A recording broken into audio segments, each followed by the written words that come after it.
Hey, welcome back to another Bitcoin Reformation podcast. Ben Haupt here with my friends Jared and David. How are things for you guys? Jared, tell us a little bit about what's the latest with the Townley crew. I forget what exactly I had shared last time we recorded. It feels like eternity since then. So dealing with some baby health stuff. So following up, doing specialist appointments and things like that. So if you're a praying person, we'd ask you to pray for little baby Judah.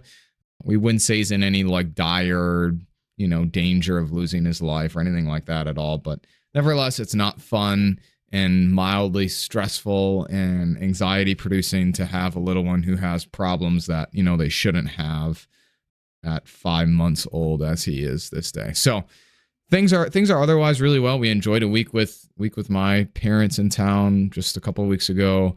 And now it's the like mad dash and sprint to Christmas. I mean, we're recording on the 12th of November, and I was outlining Advent midweek services and talking about Thanksgiving Eve and what are we doing for Christmas. And the Altar Guild is asking me about decorations and if I'm okay with twinkling lights or lights at all in our sanctuary on our garland.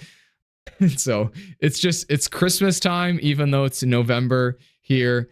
But I will say we have had like two gotcha, we live in the better place moments in the last couple of weeks. Okay. So the first being, it was yesterday on November 11th. It snowed in western Pennsylvania and it was 80 degrees here where I live. And we were outside in shorts and t-shirt at a park. We had a picnic. I mean, it was a beautiful sunny day to run around, have a great time, all those sort of things. And then the second gotcha, last night, the northern lights actually were visible from my driveway. It was insane. Like I just walked outside, didn't like even need my eyes to adjust, and I could see the reds and the greens like through the little bit of clouds, which is this is the first time I've ever seen the northern lights in that way. And so that was amazing to see and like unbelievable.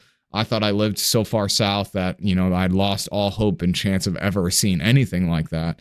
But it was awesome. So two great gotcha. I live in a better place than all the other people who live in the great Midwest where it's cold and snowy. But things are mostly well here. It's always good to be with you both in the middle of the busy, chaotic stuff. This feels like a healthy escape. So thanks for being here. I look forward to our conversation today. David, what's going on with you today? I kind of almost have just a little mini grab bag. Nothing crazy big happening. I'll just share that on a church front, our little mountain church here, we've been renovating our church, and I'm just so excited. It's looking beautiful. We've always been excited to invite people in terms of the loving people and a theology that we believe in, a Christ who's truly for you. But just to have a nice place is also nice. So that's a lot of fun. Last week I flew to Milwaukee. So first of all, kudos Milwaukee. I don't know if we have any listeners in the Milwaukee area. That was the cleanest downtown center I've been in some time. So bravo, Milwaukee. And then I'll share one final little story from that trip. Flying from Denver to Milwaukee, the second leg of the flight. I have Southwest first class, which just means somehow I nabbed that front row. Front row, window seat. I wake up after being asleep for a little bit. We're 30 plus thousand feet in the air to see the steward, a very, very fit man. Probably 250 pounds, 32-inch waist, just muscular. This guy works out. He's reaching into one of the cubbies between the front row and then, the galley area. And he very discreetly pulls out one of the seatbelts that they use for their example things. And he takes the tongue of that seatbelt, puts it discreetly in the palm of his hand, winds that seatbelt around to where just the latch is hanging about 6 inches down. And he's holding it behind his right hip, leaning up now against the bulkhead there and looking backwards down the plane. And I'm waking up to this. I'm like, this gentleman who looks like he could take anybody aboard just fashioned a weapon, is holding it discreetly and is looking in the back of the plane. What in the world is going on? So for a couple minutes, I'm just watching him, but not watching him too close because I'm like, what do you think of me then? That I'm with some other threat? I don't know. I'm trying to make sense of this. My earbuds are in. I'm waking, like I said, I'm waking up, and then finally I hear a door open and close, and then I hear another door open and close. He looks behind him and proceeds to open up that galley door, unwind the seatbelt, and put it back. So it's kind of anticlimactic. Here's what it was. The pilot was using the restroom. One of the pilots was using the restroom. And in a post 9/11 era, this guy was like, I'm not messing with Wow. anybody. I'm standing my guard. And I talked with him Never afterwards. seen that before. I had never seen it before either. I'm literally sitting there with Scott Keith, my boss and friend. I'm not sure if he's seeing this, but I'm thinking, are we ready to go? I mean, I don't know what's going on. I thought there was a threat in the back of the plane, right? Are we ready to go? I had no idea. So that was a brand new one to me. Talked with this gentleman. He shared that he had had a wild encounter in 2015, which ended with the plane landing, Homeland Security, several other three-letter agencies arresting three gentlemen, and one ultimately ending up in Guantanamo Bay. And he said ever since then, he's like, listen, I just want to get home. I want to serve my people, and I want to get home. You know, and this is what he realized that this was Wow. something he could do. So that's just a fun story to convey. Again, a little thank God, anticlimactic, really. But Literally. boy, there you go. So that's all the excitement in my world. How about you, Ben, there in St. Louis? Yeah, we're in St. Louis. The weather is not beautiful or glorious. David, I was going to ask, are the ski slopes open yet? They're not Do open you yet. have some No. snow?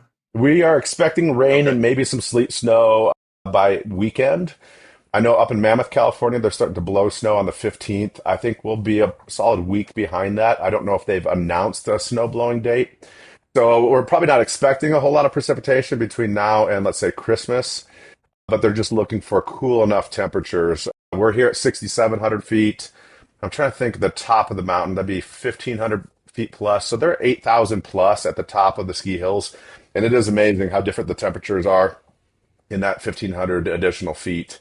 So no, not yet, Ben. So don't be too jealous yet, Ben. But I will let you know very shortly when you should be jealous. There you go. Yeah. Yeah, It's I would rather have either snow and ski slopes or nice desert 70-degree weather, but alas, St. Louis is cold and rainy, so that is what it's like to be in the Midwest. That's the weather report for the next probably 3 months in St. Louis. No, things are fine here. I mean, we're family's doing great. It is show season. Both of the boys are in theater, and so Noah was in this really fun show called Too Much Light Makes the Baby Go Blind, and it was done by a theater troupe in Chicago at like an improv theater, and so it's 31 act plays that are all, I mean, just totally random. And the cast members sat in the audience and would jump up, and it was a very different kind of show. I mean, there were a few parts where I thought maybe there was something kind of thematic that was holding this all together, but mostly it was just kind of zany craziness. But it was just a lot of fun, and Aiden or Noah was one of nine kids in the show, and so as a freshman, that was exciting for him and just a lot of fun. Aiden at Concordia University Irvine is in the show Little Women this this fall, and Aiden is neither little nor a woman, but other evidently there are people other than Little Women in Little Women. That shows you how cultured I am. So I'm actually flying out to Orange tomorrow, and I'll get to see the show for a very quick visit and do very a little good. bit of PLI work while I'm there. So we're doing great, and just looking forward to some downtime at Thanksgiving and Christmas. So good. Well, hey, today we wanted to talk a little bit about just some general adoption of Bitcoin kind of stats. If you're wondering, like everybody is in the Bitcoin community, what's going on with the Bitcoin price this fall and where might we be headed, I'll give you just a little recap. So the the quick version is that every 4 years, really since 2009, Bitcoin has had a blow off top, it's usually called, or a big spike up in the last quarter of the fourth year. Usually a year or so, year and a half after the halving.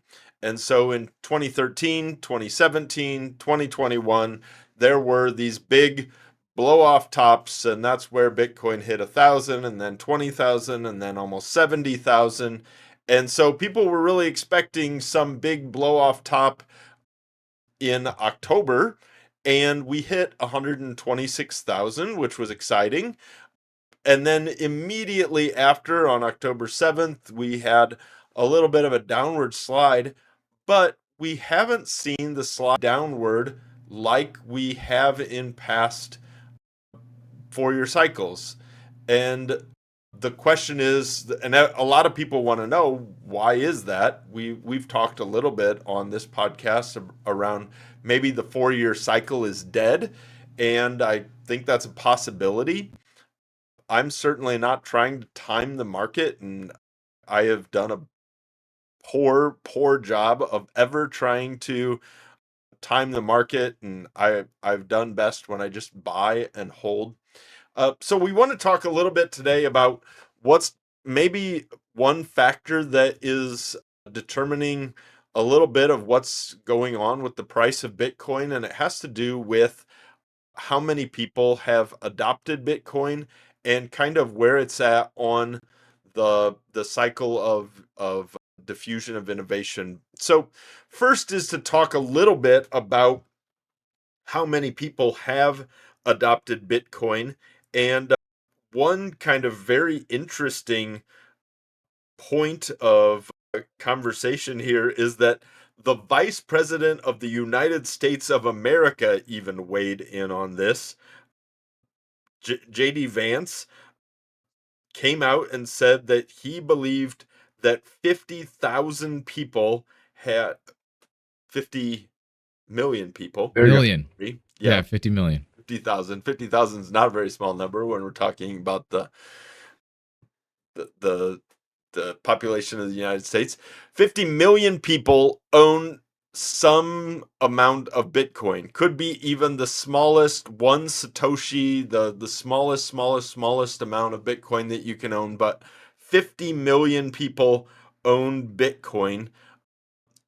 And there have been a couple other reports that have come out about this.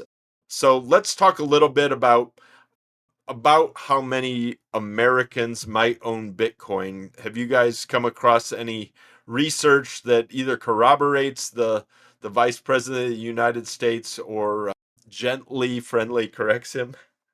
I mean, the only other thing that I've seen is the thing that you had shared, Ben, with us, the Nakamoto project, right? So they had released a report about the adoption of Bitcoin and what they surveyed people anyway, and they estimate that there's 48 million people that own Bitcoin. So it's a lot, and I forget if the River report that we had talked about maybe, I don't know, a couple of months ago now, if that referenced like a total number, but it generally speaking, that's what I hear is around the 48, 50 million or so United States people, citizens, stuff like that. Yeah, it's And there's another. oh, go Go ahead. ahead, David. I'm finding similar numbers. No, please. I will admit, I think with you guys for our hearers that these are all guesses. They're educated guesses, and there's a variety of reasons why they are guesses. But here's a few things that make this water a little bit murky. First of all, people still confuse, or people still falsely put together as if it's a one for one equivalent, crypto and Bitcoin, right? So that happens. Right. That's one thing. Another thing is you have people who own Bitcoin in very, very, very different ways. You know, somebody could say, "No, I don't own Bitcoin," but forget rather, they have forgotten that they own, let's say, a Bitcoin ETF, and we've talked about those before. Some sort of Bitcoin backed instrument. with more and more of those instruments, maybe it'll become easier to actually scientifically add up that number in terms of the self reporting of different organizations. But at the same time, that's not necessarily one for one. BlackRock could say we have this many thousands of owners of our BlackRock ETF, but that could overlap with other owners using other mechanisms. So that's really interesting. I will say this though, I do have this conviction that even if the number is 48 million Americans are not holding their own Bitcoin in cold storage. So that's a much smaller cohort. How much smaller? I don't know. Because again, to make things murkier still, you can get Bitcoin on your Fidelity app, Robinhood app, Cash app. It is sort of all over the place. But I'll just add this, and then I'll hand it back over. I love the idea that it's 48 million. So what would that make it? Let's call it 50 million because that's nice and round. That's like 1/6 to 1/7 of the U.S. population, something like that. Yeah, the other report that I saw was from MEXC, and they put out a report on how many Americans own Bitcoin, and they said approximately 46 million people own Bitcoin, representing about 14% of the US population. So somewhere in that category, 46 to 50 million people own Bitcoin, and all of those reports came out some as early as July. So we're sitting right around that number ballpark, and that's kind of good enough for me. Let's just call it 15 to 16% of the US population owns some kind of Bitcoin. I think it's fascinating to talk about what exactly does that mean? What are the parameters? Some of these reports go into how they determine this, but for our purposes and the thesis that I'm going to put forward today, I think the number of people in the US that if they were asked would say yes, we own some Bitcoin, however they define it, that's probably, especially for my purposes, most important. So so let me connect something totally different that was kind of an aha moment for me. So this past week, I've been working with an executive coach who is helping me think strategically about my work at PLI, and it's been super helpful. But she sent me this work kind of worksheet that I was working through. And one of the things that she wanted me to watch in preparation for working through some worksheets was this this very old video of Simon Sinek from like 16 years ago. He's the guy that wrote the book Start With Why. He's gone on to write tons of kind of best-selling blockbuster business and innovation books. But the talk that started it all was a TED talk. And as I'm watching this, of course, I'm always thinking about Bitcoin, right? So he's talking about the diffusion of innovation, and he's talking about Apple, and he's just talking about business in general, and especially talking about the importance of leading with why. And it's because as you lead with why rather than the how or the what of your business, as you lead with the why, you capture imaginations, especially among innovators and early adopters. And so here were the stats that he threw out. He said, okay, so you have these innovators. They're this is on a bell curve. And the first group of people, he said, let's call them 2.5%. 2.5% of people are what are called innovators. And then you have another 13.5% or so of people that are early adopters. And I had to look it up, but these numbers came from a book that was written in 1962 about the diffusion of technology and the diffusion of innovation. So roughly 15 to 16% are your innovators and your early adopters. And here's the next part though that really caught my attention. Simon Sinek had read through Malcolm Gladwell's 2000 book called The Tipping Point. And he made a little notation after the on the bell curve. You have the innovators and early adopters. They're the kind of front part of the bell curve. And then you have this next half from the kind of slow startup to this huge rocket up. That first half, 34% of people. And he said those are the early mainstream adopters, right? And the mainstream getting on board with the new technology, the new innovation, that's where you see this dramatic growth in people taking on new forms of technology. And he said there's a tipping point right at the 15 to 16% of when people grab a hold of a technology, that you go from kind of a slow startup to this rocket up to the main part of the bell curve. And I went, huh, I wonder how many people in the United States of America have adopted or own some part of Bitcoin. And when I went and did the research and looked at a couple of different places, it was that like 15 to 16%. And I went, huh, this is a fascinating thing. So we're sitting right at the the cross section of maybe the 4-year cycle is dead. What's happening?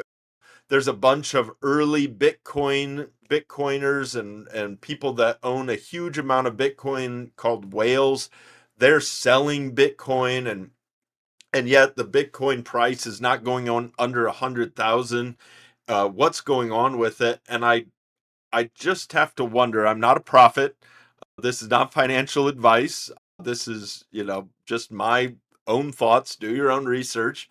But what if we are right on the cusp of the first half of the majority adopters getting onto Bitcoin, and we're right at the tipping point? So that was kind of my like, whoa, some things kind of got mashed together.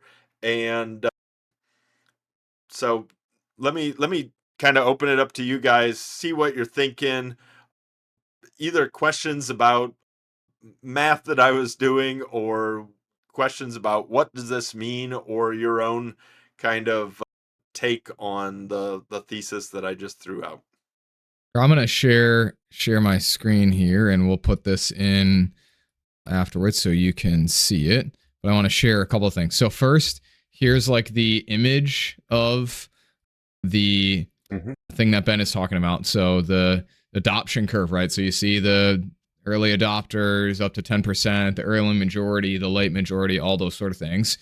And then this is all from a BlackRock report, by the way. Then this is an image of various technologies throughout the year. So for those that aren't watching via, YouTube or Facebook, there's things like stove, electricity, automobile, vacuum, radio, washing machine, household refrigerator, air conditioner, color TV, internet, cell phone, and social media.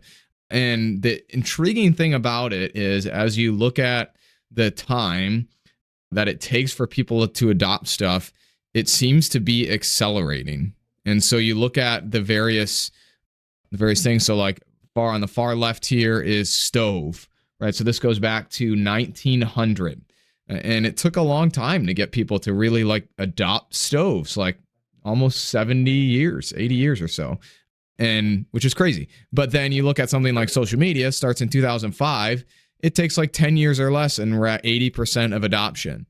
And I use this chart to talk to people about the rate of change in technology, specifically when AI, ChatGPT had its sort of, come to life moment. And it was one of the fastest tools, I believe, or things to be adopted up to 100 million users. And so ChatGPT went from wherever it was to 100 million users in one of the fastest times possible or ever. And so I use this to talk about, hey, look, the rate at which technology is being adopted has changed over time.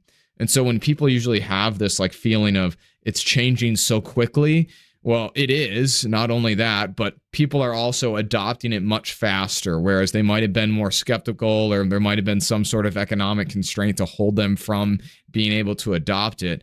It's just much more easy, much more simple to sort of do that now. And so when we think about Bitcoin, I would posit to you, I think we would, that it's just another form of technology on this same chart. But the thing that I would be interested in, and I have a tweet from Urian Timmer from Fidelity I want to pull up. But before I do that, I'm curious what you guys think, because I look at and think about things like social media and I say, oh, like that went really fast from, nothing up to 80%. Would you say, because a lot of people compare Bitcoin to the internet, I'll stop sharing here. And then would you say that you think Bitcoin is following a similar adoption as far as speed, or do you feel like it's taking a little bit longer? I'm curious what your perspective is or what your opinion is about that. I think for me to answer that, I'm trying to think through the last, Jared, of what you showed, what are the most recent of those technologies, like in our lifetime? Internet, I'm guessing. So the recent ones are social media, cell phone, and internet. It's interesting. Social media is probably the one of those. If I had to say, hey, which one can you live without, David? I would gladly live without social media. I don't live without it, but I gladly would. It tends to reside on things like the cell phone, the mobile phone, or the mobile computer, really, and the internet. So it goes hand in hand with some of those other technologies. I'm just thinking, I've been a part of those revolutions, and probably the internet was connected with so many other facets of life. They gave me access to explore any number of facets of life. But the mobile phone just was a better phone on the move with me. I'm just thinking, it feels like it's taken longer to me, but I sit here and I think about Bitcoin every day. It's I kind of live with Bitcoin. I'm noodling on it one way or the other every day, and in that way, it's sort of like having a child in the house. You're with it, this fostering its life sort of so much that you don't see the growth in steps and leaps. You have to like bump into somebody else and have somebody sort of reflect to you from the outside. Oh my goodness, Jared and Emily, that kid of yours has grown, and it's only been 3 months. But you're like, oh really? Okay. Right. So I think my sense of time with Bitcoin is sort of warped from a personal, how am I feeling about it perspective. But then if I take the time to just step outside and say, okay, I started with this in 2019 and reflect on 2019 until now, I'm like, oh my goodness, in 6 short years, wow. Oh, wow. It has progressed and it is progressing. So I've kind of got the both and going on there in terms of how long is it taking, kind of from a personal felt perspective, but also from looking at the whole of my history with it. I mean, my goodness, the year is coming, not far from now. Ben, you might be here already, where I will have been with Bitcoin for half of its lifetime. I'm not so far from that. Ben, you're probably right about there. I'm guessing. I'm not sure, but I'm past that. yeah, you're past it. See, so well, let's go to you, Ben. You've watched it from even earlier on. Still, can you build on that or speak differently to it? Yeah, I mean, when I first got involved and I finally got the courage to tell people, I mean, I had a very small position and I still have a very small position in it. Um, because I might have gotten into it early, but I didn't get deep into it. But I would I and I was a church worker, so I mean, it wasn't like I Hmm. had thousands of dollars to throw at this. But when I first finally got the courage to start telling people that I was invested a little bit in it, I mean, they like laughed me out of the room. It was like, what? I mean, even my financial advisor, when I told him, he was like, I mean, at one of the first spikes, he was like, "You better sell it all because it's going to zero." And I was like, "Okay." I mean, I almost fired him. I was so mad. And we've slowly taken money out, and he doesn't ask me about Bitcoin anymore because he knows better. Because I never took his advice to cash out or to secure my gains or whatever he wanted to talk about. No, what I'm interested in now is who are the other people that are joining us. And I think, you know, my sense is the three of us, we're kind of a certain demographic. We're still, I mean, in the grand population of the United States, we're still skewed younger. Jared, you bring our age way down. We appreciate that. But I was talking the other day with somebody, and I won't disclose how I was talking with this person, but he's a baby boomer. I don't know. I would guess him to be in his late 60s or maybe early 70s, and he was sharing his screen, and we were doing something totally different. And I saw his desktop, and there he had an app, and I said, "Wait, is that Ledger Live?" And he said, "Oh yeah, I have a little investment there." And I went, "Oh." And there were several people on the call, and so I couldn't dive right in right there because it would have been inappropriate for me to talk much more about it. But I I will just say I think we're getting to a place where retail might be about to say, "Oh yeah, I've heard enough about Bitcoin," and people are even starting to say that I should have this in my retirement portfolio and stuff. And so it's I'm just wondering if we're we're right at the potential for a tipping point. We've had a couple of listeners that have circled back to us and have shared that they're listening, and we've shared some of those stories. And I'm just excited for the possibility that maybe we're not the weirdos anymore. Maybe this just becomes part of Yeah. like lots of people's story, and what that would mean for Bitcoin if we went from, say, 15 to 16% of Americans to like an additional 34%, which according to this diffusion of innovation goes very, very quickly. What would it be like for 50% of the United States population to own some form of or some amount of Bitcoin? That would just be a crazy, crazy thing. Ben, actually, I have a few thoughts on this as well. First of all, my opening remarks on this were how kind of inherently difficult it is to count that number, right? You come up with the best Yeah. number you possibly can, and so you could be frustrated right that about that out the gate. But I think that inherent confusion is part and parcel as to how this will grow in adoption all the more. We may still remain the weirdos in the future for this reason. We've received taken our Bitcoin off of exchanges, put it on things like multi-sig, very secure wallets, but we've taken what's often called sovereign ownership or cold storage of that. Um, I would imagine even if the number of people is growing with cold storage wallets, let's say, the overall in terms of percentages of Bitcoin, I think more and more Bitcoin is going to larger holders or just different areas. And so we still may be the weirdos of a sort. People won't consider us weird for having Bitcoin, but how we have taken possession of it, where we have invested in it, might remain weird going forward.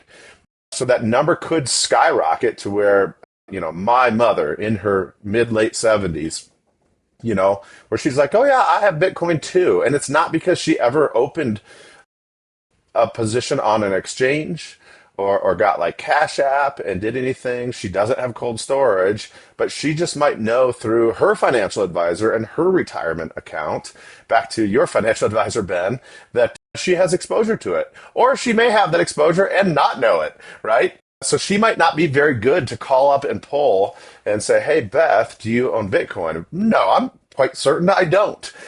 And yet, in a sense, she does have adoption of it. So yeah, I agree with you. It'll become less strange, and yet part of the early adopter story may forever remain strange. I'm wondering about that. And I'll come up for air on that, and then I've got at least one more as well as to why this might be and what's happening within different generations in terms of adoption. I have somewhere I'd like to go with that, but I'll come up for air right now. So before we get on, I want to sort of close a loop on this adoption of different technologies and how Bitcoin might fit on that. So I can't find more of his tweets, but this guy, Jurian Timmer, I forget how to say his name. He has shared a few different models on like adoption and price, as far as like, hey, if it's a following this curve of adoption, here's where it is. So again, I'm a little bit ignorant here, but the one that I've always found interesting is people compare Bitcoin to the internet. And so somehow, again, I don't know how, I'm ignorant here, but he's made a internet adoption curve along the price of Bitcoin. And so you can kind of see like where the price would sort of drift on this chart with the orange line here, if this is following his model of internet adoption, that based off the amount of people that use it, based off the amount of people that he can somehow track, this is what the price should be, or should be somewhere around. And so it's curious to see that versus whatever this power law curve wallet thing is. But I guess it's to say, hey, I always hear these big, we're early adopters, and so that means, the biggest days are still in front of us. But I'm all the path of max pain to me, or the most difficult thing, would be to say we're actually in the late majority, and that there isn't like some big, because even if you look on that S curve thing, it's still still is going vertical as far as adoption. But I think that sort of fits with the, hey, all these other people are adopting it that we talked about from River. I don't know if you want to talk about the Bitcoin silent IPO I article think that so. Ben, you had shared with Yeah. us. Like in some ways, it feels like early adoption is over, and that we're into whatever would be considered late majority, because of how many people who at least have name recognition of it, even though it might not be a 1% or a 2% allocation of their portfolio. That in some ways, my own bias would tell me, hey, at some point you got to say we're into this next phase. When the president of the United States is talking about Bitcoin, I have a hard time saying, oh, we're still in the early majority. He's not talking about how he's going on Mid-Journey and creating, AI images, but he is talking about using Bitcoin. So let me throw that counter softball into the air, and whoever wants to take a swing, beat it around, smash it out, wherever you want to do. I do think that it's always good to to curb our enthusiasm, right? To quote that old show. And I I've been disappointed at, at kind of how Bitcoin has performed over the last couple of years, although uh, it still has done very well for me. But but but it was a real thrill to see Bitcoin go from $1,000 to 20,000. That was insane, right? 20x in 1 year. So so that was a fun thing to be on. We we can't statistically be in late majority, because that would be over 50%, so it would be like 150 million people owning Bitcoin or something, and we're definitely not there yet. I think it's crazy that, the president of the United States of America are talking about Bitcoin. I think that's wild. but I think that it probably points to we're past the certainly the innovator stage, certainly the early adopter stage, and I think we're somewheres on the cusp or already into the early majority. So what exactly this means for adoption, and then I think the other thing is, just because 10 more million people or 20 more or 50 more million people own some amount of Bitcoin isn't going to necessarily mean that we're going to double the market cap or triple the market cap or 10x the market cap. I mean, people are going to buy in at very small amounts. So I think there's another reason why we should curb our enthusiasm a little bit. But I do think the diffusion of innovation is an interesting angle to look at what's going on with Bitcoin. Uh, Do we want to talk about the silent yeah, let's do it. IPO So article? a couple things. The price, I think it feels like a natural fit. yeah, the price hasn't done tremendous. Well, it depends. I mean, what, just 6, 8 months ago, it was down to like 80, dipped down to the high 70s, 80s. I had a friend who bought in then, I think, for a few $1,000s. His few $1,000s hasn't become $20,000, but you look at, the percentage increase that has happened to that few $1,000s, and it's hard to see other things outperforming that. So there's been ups and downs, but they've called this a, what do they call it? Is it Jeff Ross? A crab walk, so kind of sideways in price. It's just sort of crab walking, just sideways, up down, but mostly just sideways, and people can get frustrated with this, frustrated with the price. And you're right, we do want to equate adoption with the price one for one. And as some people have said, listen, they've called it NGU technology, number go up technology. There's nothing like number go up to capture people's attention. Although we've talked about that too, that can be dangerous. The number could go up quickly enough that some people, it'll get their attention, but they'll say, I'm too late. I'm too late, right? So you've got all of this, but number go up captures people's attention. But I just said in a private text exchange we had the other day, I believe, that as much as I love that too, and I've been frustrated with it, if I look at all the other sort of fundamentals of strength, I'm bullish, bullish, bullish, bullish, bullish, even if the price has not been bullish. So that's really exciting. But how do we explain this sort of sideways action of Bitcoin in the last year? And I forget the gentleman's name off the top of my head now, who came up with this nice Substack article where he said it's Bitcoin's IPO, introductory price offer moment.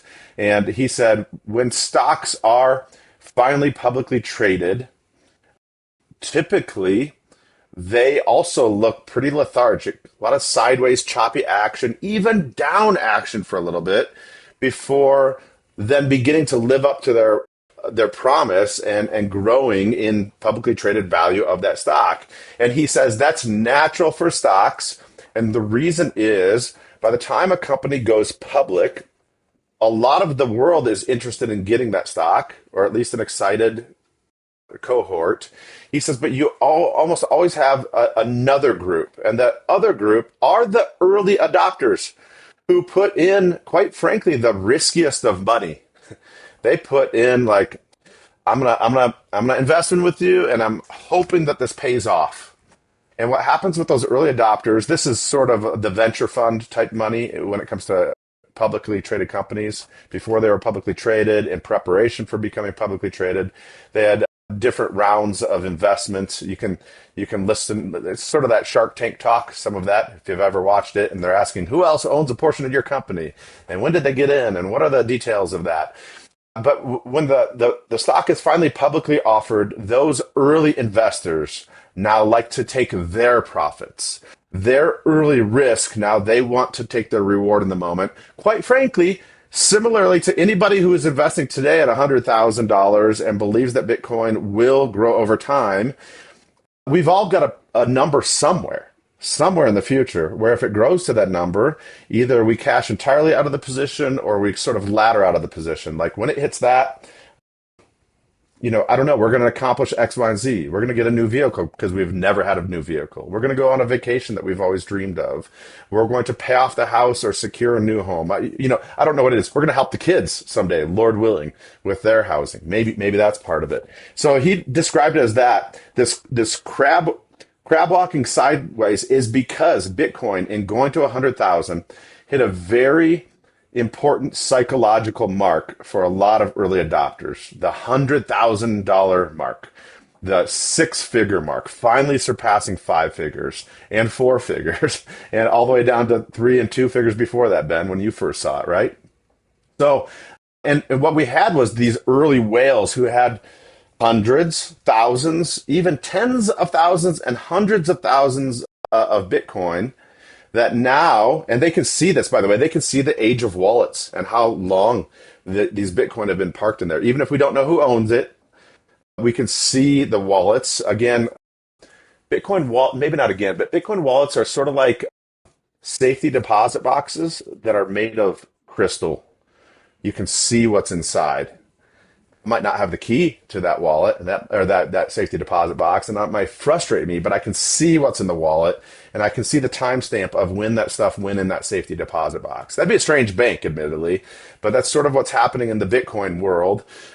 And so they can see this rotation right now actively. Those who follow this data of these early whales really finally in sizable positions. That doesn't mean it's their whole position, but sizable to guys like me, and I think us, anybody after us, rotating out in sizable positions. And so they're selling while the market meets them at that sell price to buy. And the result is just sort of this equilibrium right here from 100,000 to 120,000, give and take. And so I'll come up for there. That doesn't, just because we're having that sideways movement, doesn't mean we're stagnating as a community. In fact, what's likely happening as well, this was part of his article, is we're rotating out of centralized positions into probably more decentralized positions. Instead of few people owning gobs, you have many people owning smaller amounts. And that suggests, that's what happens in IPO as well, introductory price offers of publicly traded companies, their common stock. That happens there as well. I'll stop. You guys fill in or correct what I've said, please.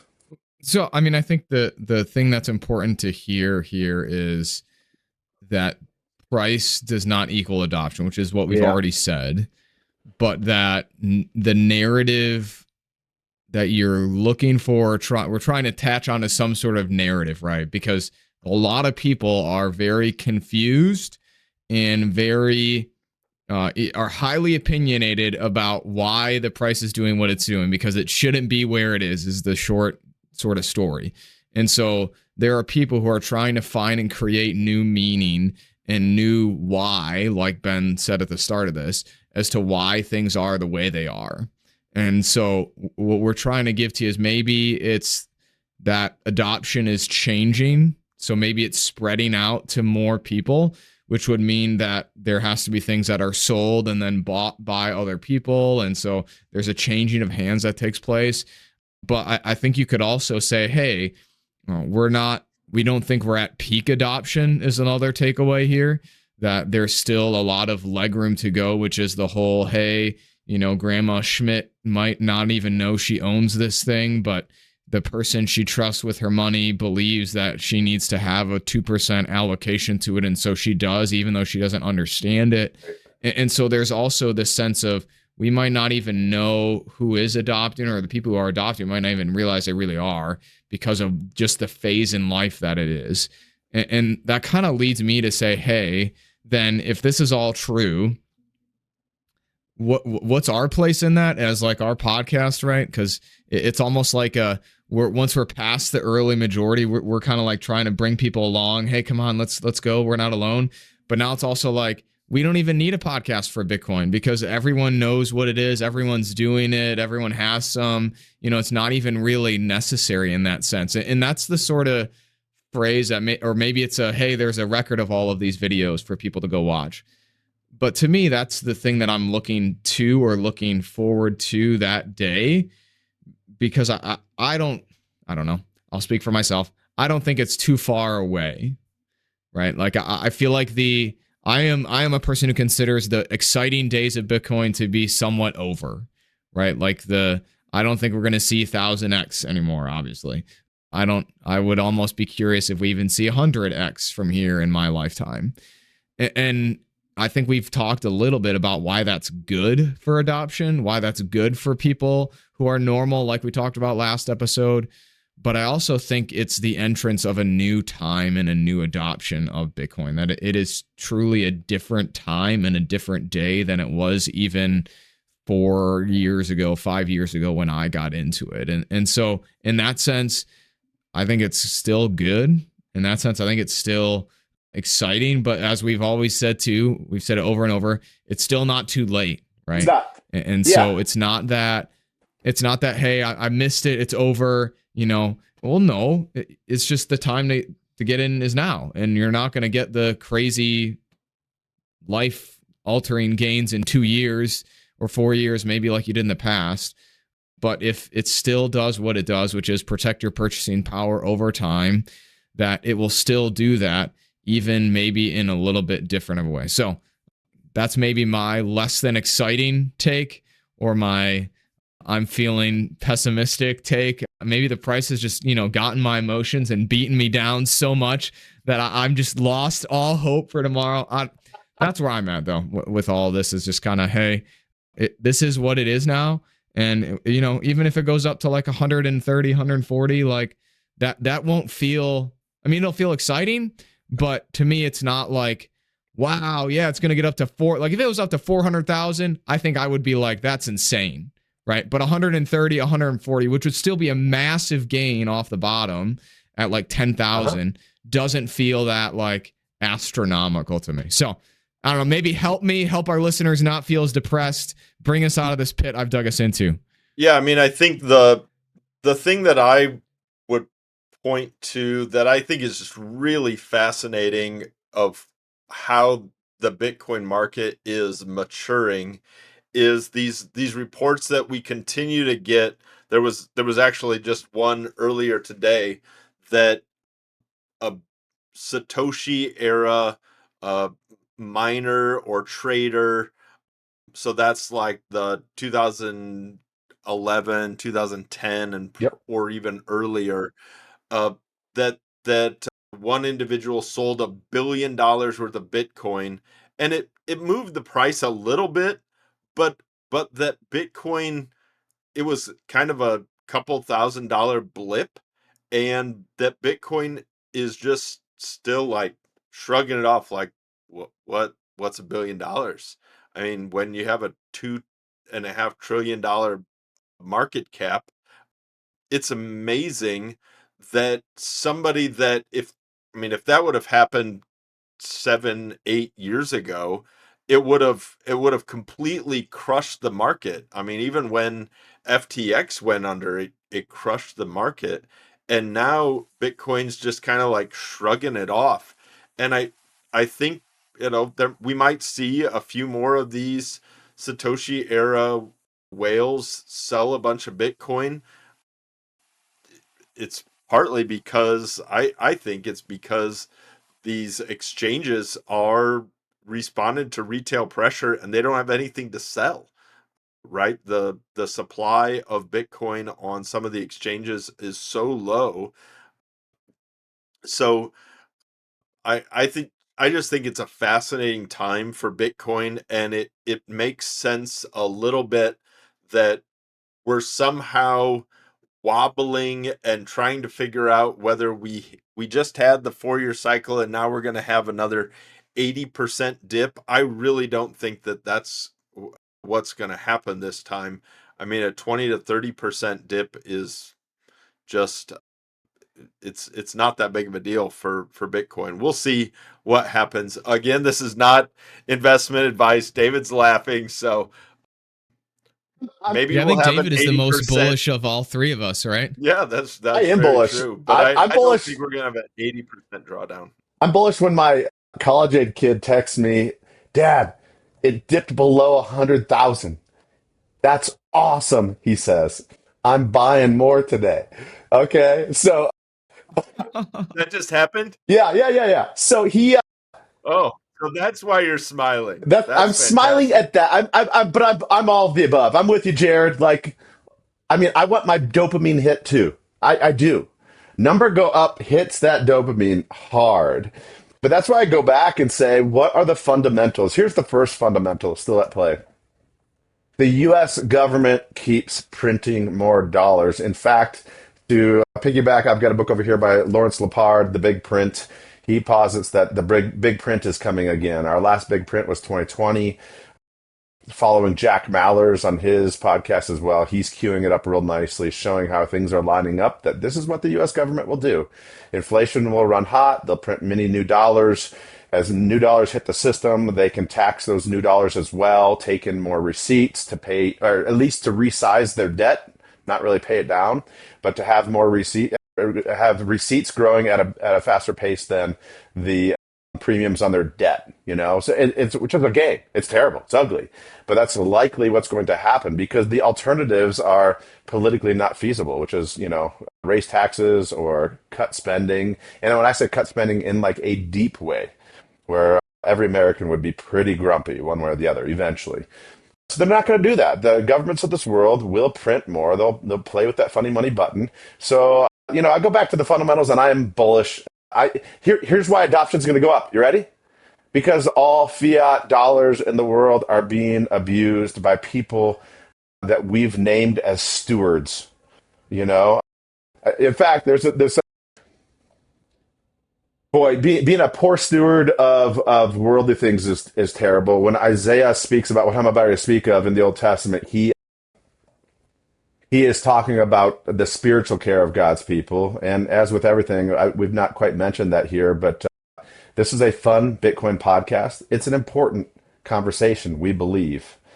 It's really genuinely important. We feel deeply about that, and yet it's of small importance compared to the great importance of what God has accomplished in Christ, which is to say God's proof of work for us in the death and resurrection of Christ our Lord. But back to Isaiah, he's the scathing rebuke about some of the I believe it's the priests at the time. You shepherd yourselves on God's sheep. You, instead of caring for the sheep, you are trying to live large on those very same sheep that you're supposed to be called to care for. Hitting the print button as a steward of these things at a national level is expedient. It is quick. It offers sort of that dopamine hit to the system to make us feel like we're getting through things, and it only makes matters worse. It keeps kicking the can down the road, more and more baggage down the road, more and more just bad stuff. It is not healthy. It is terrible. So back to the fundamentals, is that continuing to happen? Yes.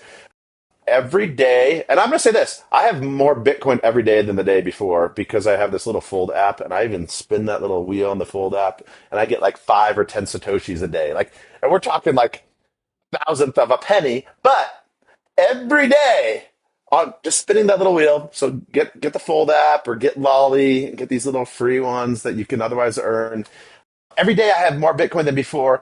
Not one of the days that I've been a part of the Bitcoin network from 2019 until now as the number of Bitcoin changed. My numerator grows, the denominator has never changed. My fraction of the whole pie grows, even if it's barely. It's not, as Michael Saylor says, an ice cube melting away. No, every every wallet, every amount of Bitcoin that somebody earns is as much a proportion of the whole tomorrow as it was today, and shall be going forward. I'm bullish about these things, guys. So I have a low view of humanity, I suppose, as we all do, believing that sin has taken its toll, that our rebellion is a very real thing, and that our rebellion is ugly. And instead of helpful fruits for you and yours and me and mine, it produces terrible things. And I think that what is happening to fiat money around the world is symptomatic of that. And here comes somebody who created Bitcoin, whoever it was, who similarly had a low view of humanity and said, we're going to take that money printing scheme out of the hands of men. And I think for that reason alone, adoption will continue apace here. It will continue apace. I was looking at some generational stuff, not fully related. Baby boomers and Xers are, I don't have it up anymore. Baby boomers, X's, and millennials are still the largest segment by number, comparing cohort to cohort of Bitcoin holders. But the millennials and what's the last generation now, or the most recent generations, the Ys, Gen Gen Z Z, and yeah, and Alpha, their rate of growth far outpaces. And I found an article that tied that to the fact that the younger you get, and what I'm about to say, I don't want to, it's not really that great. It's also a symptom and can lead to other things. But the younger you get demographically, the higher the rate of people seeing themselves as citizens of the world first, and then citizens of a particular country. And here, what do you have? You have a monetary network that is not run by any given country. And so I just think based on that alone, Bitcoin's going to feel very intuitive to them, very native to them. And here we are, two middle-aged guys and one younger guy. We're chewing on these things. It's going to be, Jared, your children, my children, sure, but your children and beyond. That makes me also bullish about this. I was thinking about this earlier in the conversation too. Jared, your children, factually, will grow up their whole lives in a Bitcoin world, and that has something to do with this adoption curve as well. They won't see a pre-Bitcoin and a post-Bitcoin time in their life. My kids are a mixed bag on that, and all three of us obviously came to it quite a bit later. So for all those reasons, I am bullish about the Bitcoin network, and that's what we're talking about. People participating in the Bitcoin network. I am bullish. well, and I think there's the two more things to just sort of quickly add here that would contribute to more adoption. So Square just I saw turned that. on this week the ability for merchants to, I both saw ability to receive Bitcoin, but then ability to receive fiat and then turn it into Yep. Bitcoin within their Square terminals, and to store said Bitcoin as well within the Square app. So I mean that's huge. I think that 4 million, right, is how Yeah, many can I tell you? I did businesses. happened to do some research on that Sure, real go quickly, ahead. and I'll give it back to you. But 15% of point of sale terminals in the United States are Square terminals. 15%.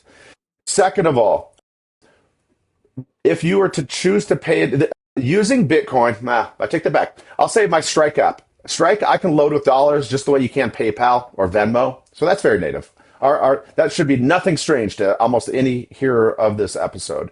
My Strike app, I can load with dollars. I can use those dollars to pay across the Bitcoin and Lightning network. We'll just call it the Bitcoin network. That's very much related to these Square terminals being able to receive this. Me choosing to do that, take dollars and use Strike app at a point of sale for let's say a restaurant that not only has the Square terminal but says we'll take Bitcoin payments, that it can even be seen as a form of love for the business that I'm spending money at. Why? Because average credit card fees for those businesses are 2.5 to 3.5%, which, by the way, over the course of a year adds up to gobs of money for these businesses. The same business can charge me the same amount. And if I start with my dollars and pay now on the Square app over the Lightning Network, and somebody is listening to this saying, I believe that you're telling me this is true. This sounds complicated. It's actually not complicated at all. My words overcomplicate the reality of it. In fact, it's easier and quicker than pulling out your credit card. Hear me with that. It's true. But it could be a form of love. I mean, I've got a friend here in town, Miguel. He and his wife have a Mexican restaurant. They use Square app. I've talked with him before about Bitcoin. I'm planning to go talk with him about this because this would be a chance for me on a $100 family bill on the night. He gets all $100 of that now instead of 97.50. And those dollars mean a lot for him and his staff and our local community, keeping the dollars here. So it's super exciting. 15% adoption, saving 2.5 to 3.5% fees. Back to you, Jared. I mean, I just think that that's really important to say, hey, this is we're still spreading the adoption, right? That more people are able to receive it as a return of whatever good or service that they are, selling and offering to people. So I forgot what my other thought was, but the fact that Square has added this natively and that they're such a big deal in the world of businesses, especially small businesses, I feel like Square is much more catered to them than sort of the big corporate business. So, I mean, that's, there's a member at my church here who sells chicken out of a food truck. And I've told him a couple of times, like, hey, you ever thought about Bitcoin before? And he's like, what's that, pastor? It's like, well, yeah, here's my podcast. Go listen to that. So, nevertheless, this was good. I liked it. I hope that people heard the both optimism about adoption, right? And I think the variety in our opinions is helpful for people too, that we're not all, oh yeah, everything's great. We're all over the place. And I think that is always good and beneficial for people to listen to. So, viewers, great to be with you again. Hey, we would love to hear from some of you. Hit us up on social media. Let us know that you're listening. Our email is connected to our YouTube account, which you can track down, and we just love to hear from you. If you would at all be interested in coming on our show and telling us just a little bit about your own experience, we promise not to talk about how much Bitcoin you own. All we want to do is talk specifically about what your experience is like and how you got into it. I think that's fascinating. And I think especially as Bitcoin grows to early majority adopters, that those stories will be really fascinating to continue to share. So keep up the listening, viewing, and reach out and let us know that you're with us. So it's been another great episode. Look forward to seeing you again soon.